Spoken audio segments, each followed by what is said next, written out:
Hello and welcome back to my channel.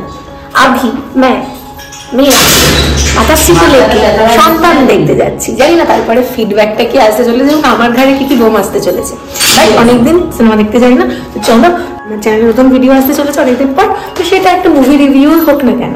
ये मेरा मम्मा जी मैं जा रही हूँ मूवी देखने के लिए। চলো টাটা, গিয়ে ওখানে ভিডিও করছি বাকিটা। অনেকটা লেট হয়ে গেছিল অলরেডি, আর আমাদেরকে 8টার মধ্যে সিনেমা হলে পৌঁছাতে হতো, তাই টোটোর জন্য তাড়াহুড়ো করে যাচ্ছিলাম, আর দেখতে দেখতে টোটো চলে এসেছে। চল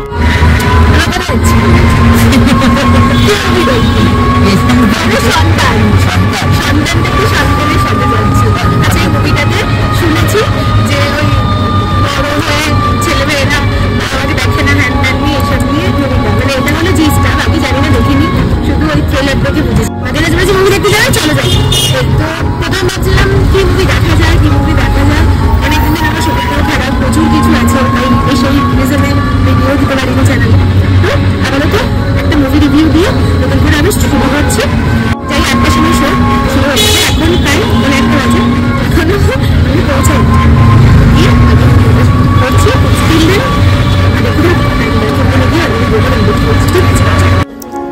টিকিট কেটে এবারে তাড়াহুড়ো করে যাচ্ছি, কারণ 8টার সময় শো শুরু হয়ে যাবে। অলরেডি 8টা বাজে, মাত্র 5 মিনিট বাকি। কিরকম মনে হচ্ছে? না দেখে কি করে সন্তান হলেই ভালো, কিন্তু এখানে সন্তানরা খারাপ।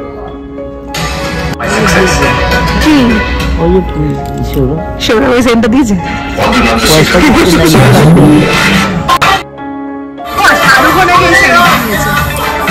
শাহরুখের সেন্টার ইউজ করে। ওর মাও জানে যে শাহরুখের ইউজ করে না, তাহলে এত ইচ্ছে কেন বাচ্চাদের জন্য জানে। কিছু অর্ডার করবেন না? অর্ডার করবেন? অ্যামেজিং।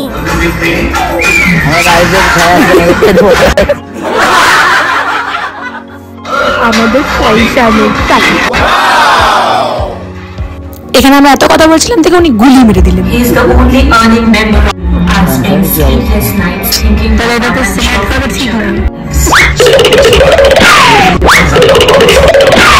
ডাক্তার বলে ডাক্তার আচ্ছা, অন্ধকার হয়ে গেছে, মুভি শুরু হচ্ছে। সো হাফ টাইমের পর আমরা কলকাতায় মুভিটা কেমন লাগছে শুরু হয়ে গেছে। চলো টাটা।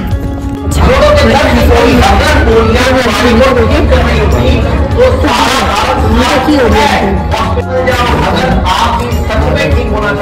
দেখেন বয়স হয়ে গেলে দেখেন, এটা কিন্তু ছেলেদের উদ্দেশ্যে ব্যবহার করছে,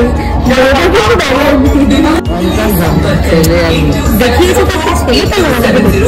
এটা হলো মুভিটা হাফ টাইমে দেখে কেমন লাগছে। মা হিসেবে এখানে দেখা যাচ্ছে সন্তান স্নেহে মা অন্ধ, আর আমার মা আমার প্রতি স্নেহ প্রচন্ড। আমরা এগুলো সব কাল্পনিক চরিত্র হিসেবে ধরছি, কারণ এখানে প্রথমত এখানে একজন ছেলে দেখছে না, মা বাবাকে দেখানো হয়েছে। তাই আমার তো অন্ধ না, আমার তো 10টা চশমা দেখো, এখানে কত দোষ করছে, সবকিছু করছে, তার মা বলছে না ভালো ভালো ভালো।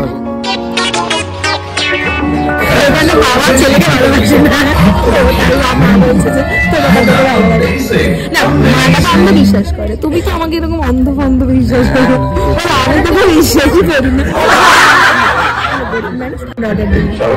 এই মুভিটা দেখে আমি নিজেই নিজের কাঁধে বাঁশ নিয়ে নিলাম, এমনিতেও বিশ্বাস করি না।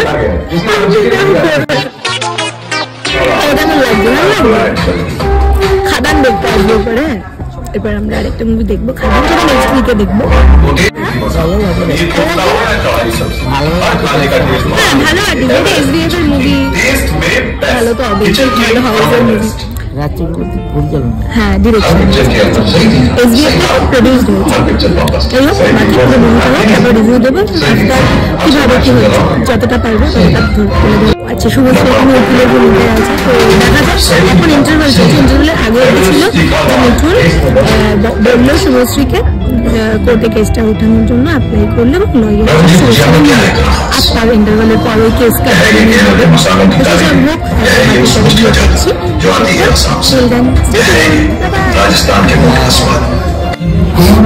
এটা হলো লাস্ট ফিডব্যাক। সবাই মোটামুটি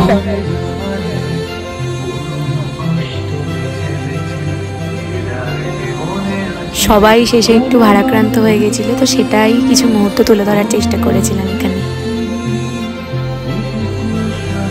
আচ্ছা, আমরা ফিরছি। আপাতত প্রচন্ড রকম জ্যাম, মানে রাস্তা পুরো ভর্তি, হাঁটার কিছু পাওয়ার জায়গা নেই।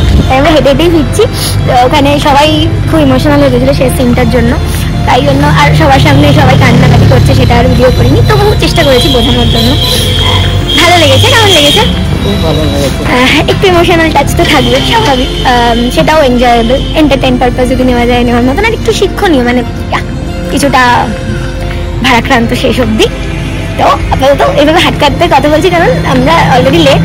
It's now it is most probably 10:30 বেশি বাজে অ্যান্ড বহুত দের হো গয়া। আচ্ছা, আমার হিন্দি বাবারে, যে রাস্তার লোকজনকে সাইড দিতে যেতে যাচ্ছি অ্যান্ড লরির জ্যামটা দেখাচ্ছি। এখানে শুধু হাঁটার জায়গা আছে, আর কিছু জায়গা নেই। কোন হাঁটাচ্ছি? কি করছো? কেন শনিবার বাড়িতে নিয়ে গেছিল, কি হয়েছে দাদা? এখানে আমরা কি করতে এসছি?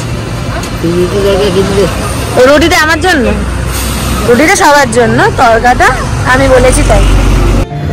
হ্যাঁ, বিষয়টা হলো আমরা আফটার মুভি, আমরা অ্যাকচুয়ালি মাঝখানে আর কথা বলতে পারিনি কারণ রাস্তাটা এই লেভেলের লরি যাচ্ছে, তো স্বাভাবিক ওভাবে ধারে দাঁড়িয়ে কথা বলা যায় না। আমরা আপাতত রুটি কিনেছি, তরকা কিনবো। তরকাটা আমি আমার ইচ্ছে কিনছি, কারণ রুটি কেনা হলো যখন রুটির সাথে তরকাটা খুব মানে ওতপ্রোতভাবে জড়িত।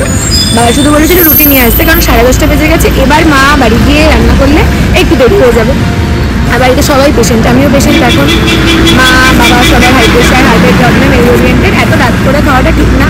তো তাই জন্যই রুটি কিনতে বলেছিল। আমি সেটাতে একটু মশলা মিশিয়ে দিই না, তরকাটা নিয়ে যাচ্ছি। তো আফটার বাড়ি পৌঁছিয়ে দেন আমরা ভিডিওটা শেষ করবো। একটু ওয়েট করে যাই, বাকিটা বলছিলাম। আচ্ছা, অলরেডি বাড়ি চলে এসেছি এবং এখন মোটামুটি 11:35 বাজে। সো আমাকে এই ভিডিওটা এখানে শেষ করতে হবে, কারণ আমি অনেকদিন ভিডিও দিইনি, তার জন্য আমি এক্সট্রিমলি সরি। আজকে আমার শরীরটা আজকেও খুব খারাপ, বাট এখন একটু বেটার। অ্যাকচুয়ালি কদিন ধরে প্রচণ্ড পেটে ব্যথা এইসব করে ইউএসি বাগেরা করে শরীরটা একদম যাতা অবস্থা হয়েছিল, বাইরের খাবার খেয়ে নিশ্চয়ই। তো সেই সব নিয়ে আজকে ফাইনালি একটু বেটার আছে। তো মনে হলো অনেকদিন চ্যানেলে ভিডিও আসেনি, তো একটা ব্লগ দিয়ে ভিডিওটা শুরু করি। তো আর বাবা মাকেও অনেক দিন, মা বাবার যেটা হয় বাড়ির কাজের জন্য, সেইভাবে সিনেমা দেখতে যাওয়া হয় না। আমি এভাবে কেন কথা বলছি? তো যেহেতু বাবা মারও অনেকদিন মুভি দেখতে যাওয়া হয় না, আজকে বাবাকেও বললাম যে চলো একটু মুভি দেখে আসি। তো জেনুইনলি বাবার টাইম নেই, আর আমারও ইউএসজি করা ছিল, তো রিপোর্টটা আনার ছিল। বাবা সেটা আনতে গেছিল এবং মাকে নিয়ে ভাবলাম একটু টাইম পেয়েছিলাম রাত্রেবেলাটার পরে, মানে 6:30 পরে একটু টাইম পেয়েছিলাম। তো দেখলাম সন্তান আছে, তো মাকে নিয়ে তাই গেছিলাম। এখন মা অলরেডি রান্না বান্না করছে, তাই মাকে এখন আর বলাতে পারছি না। অ্যাকচুয়ালি মুভিটা দেখানোর রিজন ছিল একটু রিফ্রেশমেন্ট, একটু এন্টারটেইন পারপাস, কারণ বাড়িতে সারাদিন বসে বসে সারাদিন কাজ কর্ম করে, ঘরের কাজ করে রীতিমতন এরাও বোর্ড হয়ে থাকে। তো জাস্ট চেষ্টা করলাম, জানি না কতটা পেরেছি, বাট মুভিটা দেখে আলটিমেটলি মুভি রিভিউ হিসেবে বলতে হয় প্রত্যেকের অভিনয়ে আনডাউটেডলি খুব ভালো, স্ক্রিপ্ট ভালো, ডেফিনেটলি এসবিএফ এর কাজ খুব ভালো। আর এরকম একটা মুভি আজকের দিনে, মানে এখনকার বর্তমান যে সময়, তাতে একটা উপযুক্ত টাইমে ঠিকঠাক মুভি রিলিজ করা হয়েছে। হ্যাঁ আসছি, ওই যে মা ডাকছে। তো যাই হোক, এখানে ভিডিওটা আমাকে শেষ করতেই হবে। অলরেডি ভিডিওটা টুকটুক করে বেশ খানিকটা হয়ে যাচ্ছে, আমাকে এডিট করে ছাড়তে হবে, আর আমি খুবই নোব, তো জানো তোমরা। হ্যাঁ, এখন থেকে ভিডিও আসবে, এতটা গ্যাপ থাকবে না, কারণ আমার শরীর কাজ এই সব মিলিয়ে মাঝখানে একটা কাজ করেছিলাম। সেটা একটা যেরকম থাকে আমাদের কাজের কমিটমেন্ট, আর এই মাসের একটা প্রজেক্ট ছিল যেখানে রেগুলার শুট করা, ব্লগ করাই যেত, বাট টাইম পাইনি। ছিল ওখানে এত প্রেশার ছিল, ক্যারেক্টারটা এত ইম্পর্টেন্ট ছিল, সেই সব গল্প আরেকদিন করবো। মুভি রিভিউ হিসেবে বলতে গেলে মুভিটা খুব ভালো, প্রত্যেকের দেখার মতো মুভি। লাস্ট সিনটা খুব, মানে লাস্টের দিকটা একটু ইমোশনাল, সবারই সেই কারণে চোখ থেকে জল বেরিয়েছে শেষটুকুতে। ভালো, খুব ভালো একটা মুভি, খুব ভালো লেগেছে। যেই পারপাসফুলি, মানে মা বাবাদের বয়স হয়ে গেলে তারাও যে আমাদের একটা রেসপন্সিবিলিটি, সেটা বোঝানোর মতন একটা মুভি। যেখানে অনেকেই হয় না যে পার্সোনালি এত বিজি হয়ে যায় নিজের লাইফস্টাইল, নিজের কেরিয়ার এইসব নিয়ে, যে মা বাবার প্রতি টাইম দিতে পারে না, সেটা নিয়ে মুভিটা। তো এটা একটা ভালো টাইমে, ভালো উপযুক্ত টাইমে ঠিকঠাক মুভি করা হয়েছে। আমি একটু স্পয়লারই দিয়ে দিচ্ছি, যারা এত অব্দি দেখেছো তারা সন্তান না দেখলে এইটুকু স্কিপ করে যাও, তো যারা দেখেছো তারা দেখতে পারো। স্পয়লারটা হলো যে লাস্টে কোর্টে কেসটা হয় এবং শুভশ্রী উইন করে, ফরাজদা সেটা হেরে যায়, বাট শেষটা খুব হৃদয় বিদারক। কারণ আমি বাংলা বাংলা বলছি, সাহিত্যের গল্পে অভিনয় করে বাংলাটা ভালো উন্নতি করছে, লোকটা একটু হৃদয় বিদারক। কারণ মা মারা যায় এবং তার জন্য যে ছেলেকে নিয়ে মুভিটা, যে ছেলে এবং মা বাবাকে নিয়ে মুভি, সে বুঝতে পারে যে সে অন্যায় করছে। স্যাড নোটে হ্যাপি এন্ডিং, নট হ্যাপি নোটে হ্যাপি এন্ডিং, স্যাড নোটে বাট হ্যাপি এন্ডিং, বাকিটা দেখলে বুঝতেই পারবে। তো এইসব নিয়ে শেষটা বেশ ভালো লেগেছে মুভিটা। ওভারঅল মানে টাইমটা নিয়ে, ইন্টারভেল টাইম নিয়ে 2.5 ঘন্টার মুভি ভালো। অনেকদিন মা মুভি টুভি দেখেনি, আর বাংলা মুভি এতদিন পর এতগুলো বড় মানে এতগুলো মুভি রিলিজ হচ্ছে এবং প্রত্যেকটাই বাংলা মুভি। তো আমাদেরও উচিত যে, যেহেতু আমিও এই প্রফেশনের সাথে একটু জড়িত, তো আমাদের উচিত সেটাকে প্রমোট করার। তো ভালো মুভি হলে কেন দেখবো না, সেই জন্যই দেখা। ব্যাস, এখানে আপাতত ভিডিওটা এখানেই শেষ করছি। ব্লগই দেবো এই চ্যানেল তা নয়, আমি যেরকম ভিডিও করি সেগুলোও করবো, বাট এটা ব্লগ দিয়ে শুরু করলাম, অনেকদিন অফ ছিল, আর এটা আমাকে একটু ক্ষমা ঘেন্না করে দাও, কারণ আমার শরীরটা সত্যি খুব খারাপ ছিল, তাই জন্য পারিনি। চলো, অনেক কথা বলে নিয়েছি, অনেকক্ষণ আগে মা ডেকেছে, এখন প্রায় 11:15 বাজে, আমাকে খেতে যেতে হবে। চলো, তার মধ্যে এডিট করে ছাড়তে হবে, কি করবো জানি না, বাট চেষ্টা করছি। অ্যান্ড প্লিজ থ্যাংক ইউ এতদিন ধরে ওয়েট করার জন্য। অনেকে আমাকে লিখেওছে যে আসছে না কেন ভিডিও, চলো এসে গেছে। বাকি আমি যেরকম ভিডিও বানাই কন্টেন্ট করে সেগুলো করার চেষ্টা করছি। চলো, টিল দেন টাটা, অ্যান্ড দেখা হচ্ছে খুব তাড়াতাড়ি নেক্সট ভিডিওতে। তো পুরো ভিডিওটা দেখো, আর thank you this much of support যেটা তোমরা আমাকে দিয়েছো। আমি এখন যাই, টাটা, বাই বাই, দেখা হচ্ছে পরের ভিডিওতে খুব তাড়াতাড়ি। টাটা।